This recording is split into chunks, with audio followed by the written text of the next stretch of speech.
Semangat pagi.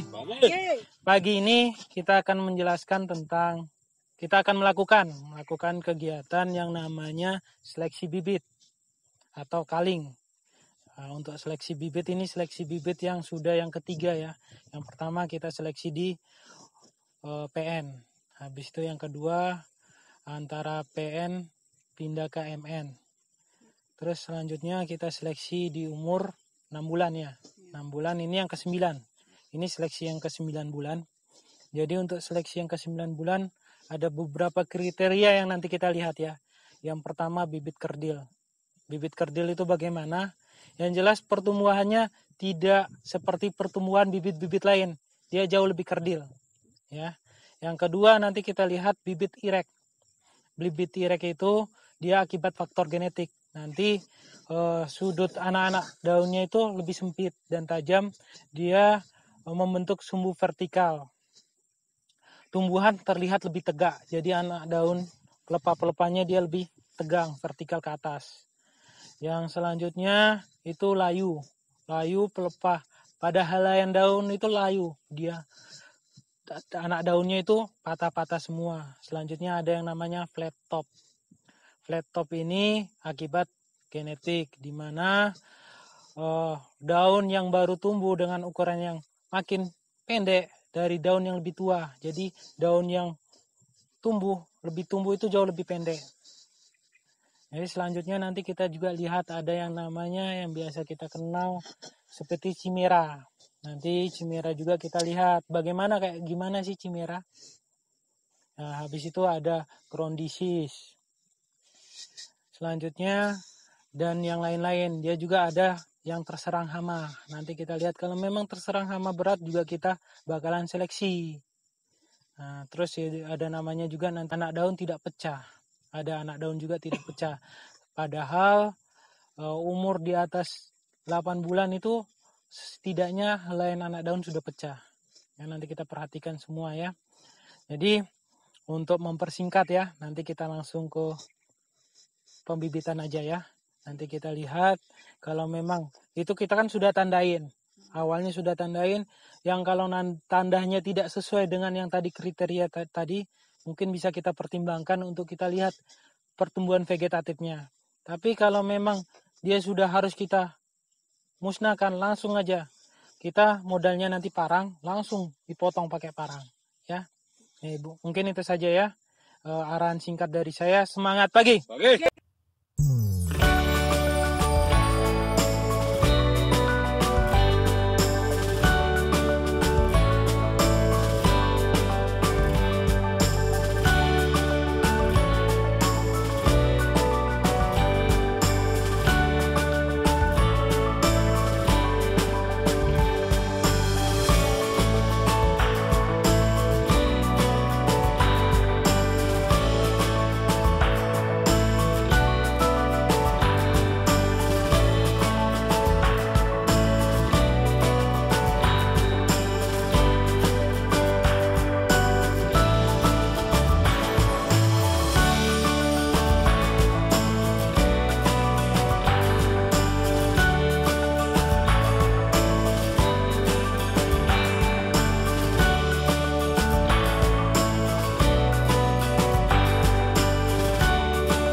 kita lihat anak daun ini belum ada yang pecah, sedangkan yang tetangga-tetangganya sudah pecah.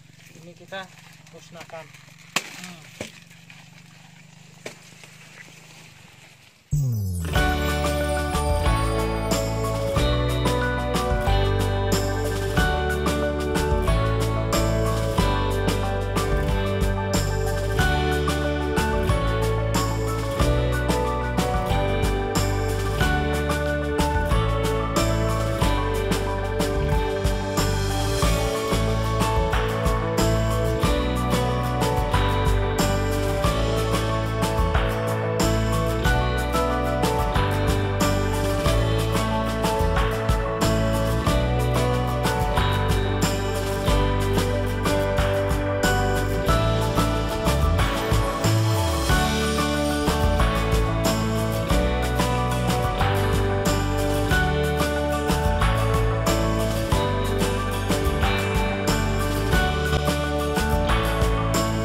Ini kelihatan jelas sekali, ini anak daunnya tidak mekar, ini kerdil, habis itu agak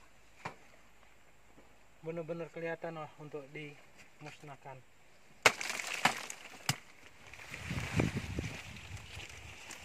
Ini tidak ada yang terbuka dan dia agak tegang. Kita musnahkan juga. Ini kelihatan anak daunnya tersisa.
Daun beberapa seperti ini yang namanya flat top.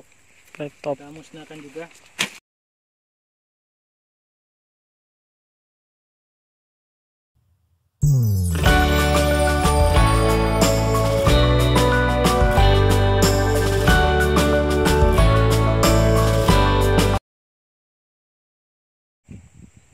Untuk yang ini bisa kita lihat, ini jarak antar anak daun terlalu lebar.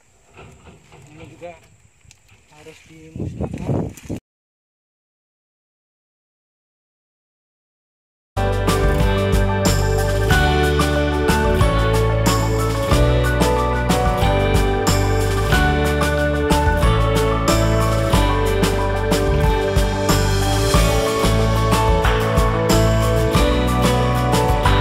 Buahnya miring. Ini juga kalau dibawa ke lapangan pasti dia akan mengalami kelainan, ataupun kalaupun pulih itu butuh waktu yang lama. Kita bisa lihat anak daunnya seperti ini. Ini juga dimusnahkan.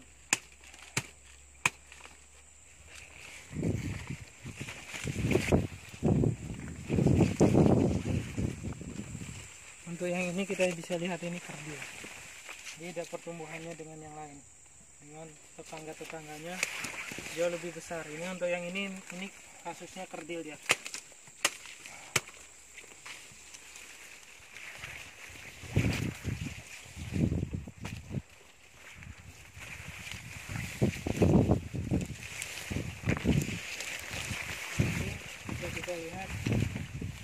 pertumbuhannya dia seperti ini, kelihatan beda dengan pertumbuhan yang normal. Jadi ini juga dimusnahkan. Ini bisa kita lihat sama pertumbuhannya beda. Kita lihat anak daunnya sama yang ini kan beda.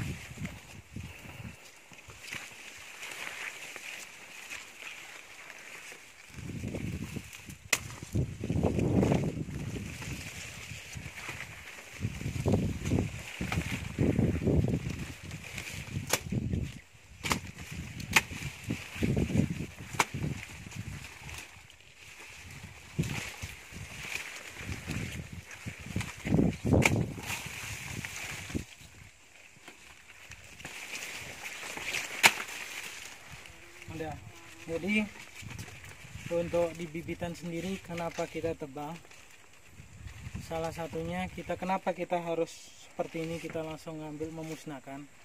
Tujuannya apa? Satu, bibit-bibit yang akhir di bibitan itu tidak menjadi konsumsi publik. Konsumsi publik di sini kita akhirkan, tapi dimanfaatkan oleh oknum-oknum yang tidak bertanggung jawab untuk dijual ke masyarakat.